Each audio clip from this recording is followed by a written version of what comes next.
নকরি দাও। এই কথাটা হচ্ছে নেশা নয়, চাকরি চাই। যে ভারতের সরকার 2014 সালে নতুন সূর্যোদয়ের কথা বলে এই ভারতবর্ষে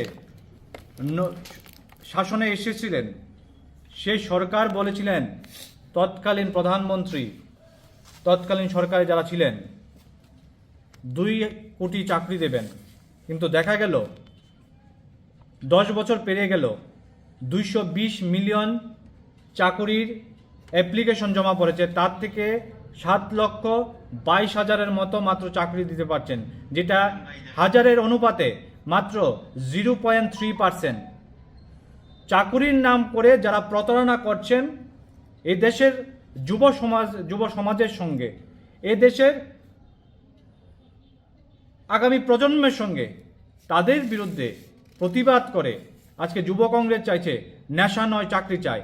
যারা দেশের রেভিনিউ বাড়ানোর জন্য, যারা রাজ্যে রাজ্যে রেভিনিউর নাম করে যুব সমাজকে অন্ধকারে ঠেলে দিচ্ছেন, বিভিন্ন মদের কাউন্টার খুলে দিয়ে, এই ত্রিপুরা রাজ্যে যেটা কালচার ছিল না, এটা সবাই জানেন আপনারা, মদের কাউন্টার প্রতি জায়গায় জায়গায় খুলে দিয়েছেন। সেই রেভিনিউর নাম করে আজকে যুব সমাজ ড্রাগসের নেশায় আবদ্ধ হয়ে, মদের নেশায় আবদ্ধ হয়ে আজকে তারা ব্যয় লাইনে চলে যাচ্ছেন। এই ত্রিপুরা ছিল না, ত্রিপুরাকে অশান্ত করেছে এই বর্তমান ডাবল ইঞ্জিনের সরকার। যারা বলেছিলেন সরকারি চাকরি দিবেন এবং যারা বলেছিলেন প্রতি ঘরে রোজগার দিবেন এবং যুব সমাজদের রক্ষা করবেন, আজকে যুব সমাজদের অন্ধকার ঠেলে দিচ্ছেন। সবচেয়ে আশ্চর্যজনক ব্যাপার হলো, আমাদের এই সোনামুড়া জেলার মেলাঘর হসপিটালে গতকাল রাতের বেলায় একজন রুগী গেছিলেন চিকিৎসা করার জন্যে, আমি রুগীর নাম বলছি না, রুগী চিকিৎসা করার জন্য রাত 12:30টায় আমার কাছে ফোন গেল।